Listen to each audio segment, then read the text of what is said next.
मुंगेली में होली मिलन के संगे संग पुस्तक विमोचन कार्यक्रम में शामिल हुई उप मुख्यमंत्री अरुण साव और कहन कि ये होली के कार्यक्रम वर्षों पुराना है, तो ये परंपरा सदियों ले चले आती। मुंगेली में होली त्योहार के पहली परंपरा के अनुसार आज एक विशेष कार्यक्रम के आयोजन करेगी।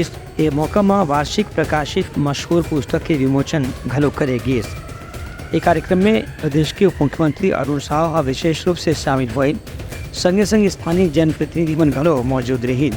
कार्यक्रम में जनप्रतिनिधि और स्थानीय नागरिक मन मिलकर के फाग गीत गाइन और नगाड़ा के धुन में नाचत गावत एक दूसर ला होली जैसन रंग बिरंगा त्योहार के बधाई और शुभकामना दी। ये मौका में उप मुख्यमंत्री अरुण साव कहन की मुंगेली में होली मिलन के कार्यक्रम बहुत पुराने हैं, संगे संग पुस्तक विमोचन के भी यहाँ अच्छा परंपरा रहे हैं। पूरे देश में धूमधाम से होली मनाई जाती है।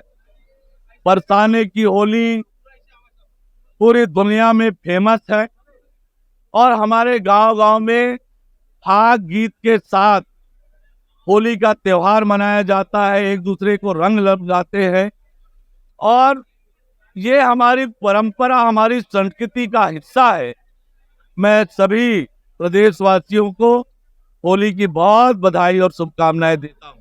उनका कहने जैसे कि कार्यक्रम में जनप्रतिनिधि और आम नागरिक एक साथ जब मिल जाते हैं तो होली के त्योहार के रंग दोगुना हो जाते। ये कार्यक्रम में स्थानीय विधायक पुन्नलाल मोहने, तखतपुर के विधायक धर्मजीत सिंह, पूर्व विधायक नोरमी तोखन साहू समेत स्थानीय पंचायत प्रतिनिधि मन घलो होली के जम के मजा उठाएं। Bureau report Uttarakhand news.